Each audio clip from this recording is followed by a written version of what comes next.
Le 4 décembre 2019, la Commission des sanctions de l'Autorité des marchés financiers a sanctionné par une lourde amende la banque Morgan Stanley dans sa filiale anglaise pour des agissements sur des instruments financiers, sur des marchés financiers non réglementés.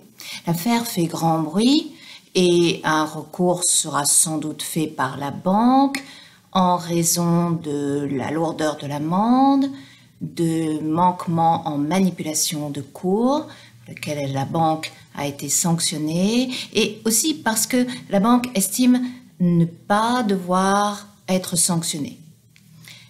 La banque a développé plusieurs arguments juridiquement assez solides.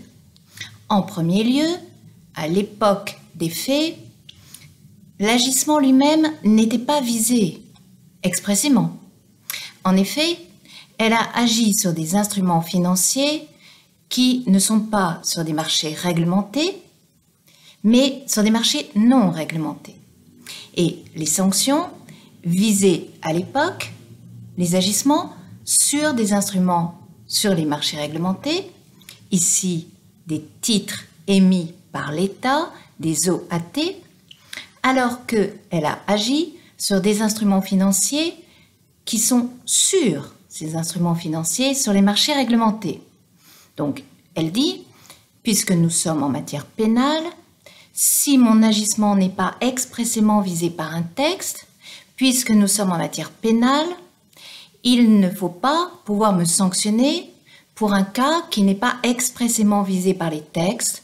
C'est l'interprétation restrictive du droit pénal que l'on doit élargir au droit administratif répressif. C'est la matière pénale qui est régie par les mêmes principes. Et donc, quand bien même par la suite, les textes ont été adaptés et l'on vise non seulement les instruments financiers sur les régimes qui sont expressément visés sur les marchés réglementés, mais encore les instruments financiers liés à ceux-ci, et donc les instruments financiers dont le sous-jacent, ici les OAT, sont sur les marchés réglementés. À l'époque, le cas n'était pas visé. Donc, je ne peux pas être sanctionné. C'est un argument juridique très fort qui évoque des principes constitutionnels puisque nous sommes en matière pénale. La Commission des sanctions ne retient pas cela et s'estime tout à fait compétente pour apprécier cet agissement et le qualifier de manquement. Pourquoi ?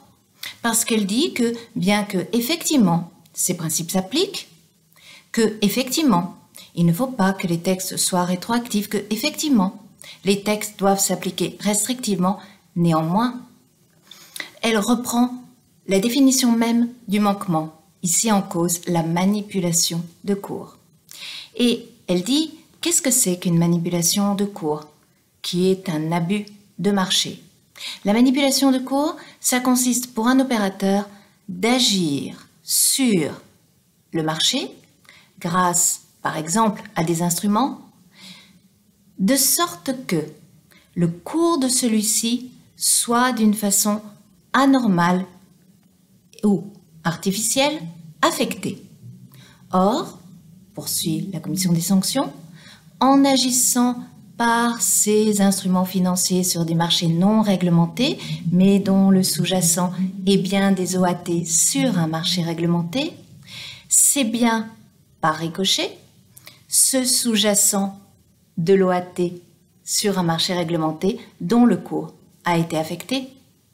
Donc, quand bien même les textes n'étaient pas encore modifiés, dès cette époque, implicitement mais nécessairement, puisque en agissant ainsi, c'est bien le cours de l'OAT sur un marché réglementé qui a été affecté, alors ce comportement était redevable d'une appréciation par la Commission des sanctions de l'Autorité des marchés financiers. Voilà le premier argument ainsi rejeté par la Commission des sanctions. Le second argument, c'est quant à l'élément matériel du manquement. Et là, la banque dit, si j'ai agi sur ces titres-là, c'est parce que j'avais un intérêt personnel et légitime car mon activité sur ce type de titre était complètement déficitaire.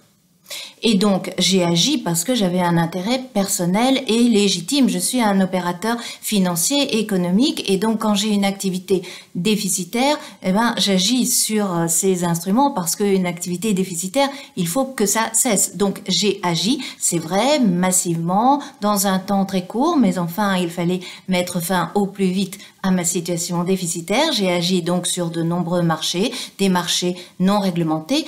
Oui, c'était mon intérêt personnel, légitime, tel que tout opérateur financier doit le faire. Et là, la commission des sanctions répond, ce n'est pas parce que vous aviez par ailleurs un intérêt légitime que vous ne devez pas par ailleurs devoir répondre devant le régulateur de ce qui peut être en outre une manipulation de cours, c'est-à-dire un abus de marché. Et là, point par point, marché par marché, la commission des sanctions va regarder si, en outre, il n'y avait pas eu manipulation de cours. Et pour un des titres sur un des marchés, la commission des sanctions refusera de suivre la notification des griefs et admettra que la banque n'a pas commis une manipulation de cours. Mais sur les autres marchés non réglementés, elle dira que comme l'action de la banque ne se justifiait pas autrement que pour faire monter le cours de l'OAT sous-jacente à l'instrument financier, pour, dans un temps très court, à peine un quart d'heure, ensuite immédiatement revendre l'instrument financier avec une forte plus-value, alors le manquement est constitué. On voit bien que la commission des sanctions met en place, comme dans tout ce droit administratif répressif, un système probatoire qui met une charge de preuve extrêmement lourde sur les épaules de l'opérateur financier. Et ce, d'autant plus que, et c'est le troisième point, la banque dit « mais je n'avais aucune intention de commettre une manipulation de cours, puisque, en regardant les équipes, on voit bien que leur seule intention était de préserver les intérêts financiers dont la banque a naturellement la charge. L'intention dolosive n'est pas du tout constituée, or c'est à l'autorité de poursuite, donc à l'autorité des marchés financiers, de démontrer cette intention dolosive. Nous sommes en matière répressive, il faut non seulement un texte, il faut encore un élément matériel, mais il faut aussi un élément intentionnel. Et là, la commission des sanctions dit « Ah non, tous les textes qui répriment les abus de marché sur les marchés financiers excluent la nécessité de prouver un élément intentionnel. »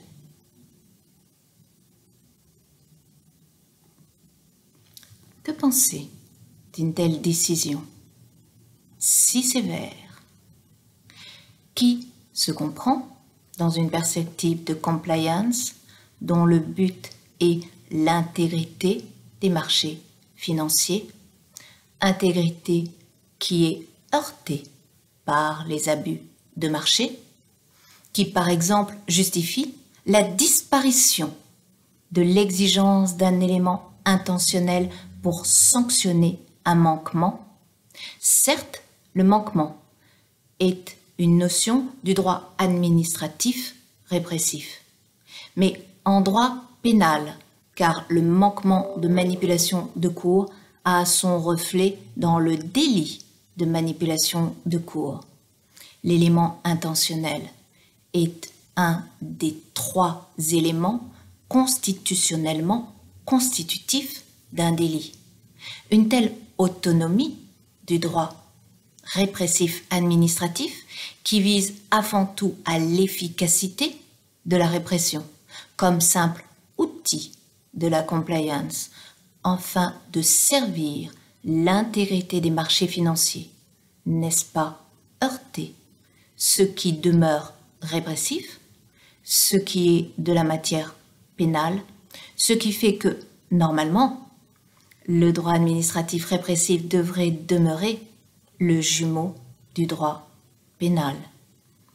Cette décision, si sévère, certes très efficace, pour protéger le système financier, donne une totale autonomie à un droit administratif répressif qui fait prévaloir l'efficacité de la répression sur ce qui faisait la définition du droit pénal, c'est-à-dire la présomption d'innocence, la charge de preuve sur l'autorité de poursuite, l'exigence de démontrer un élément intentionnel, le respect de la légalité des textes qui demandent à ne pas les appliquer à des cas non prévus, enfin la définition même de la répression, telle que vue par le droit pénal de niveau constitutionnel.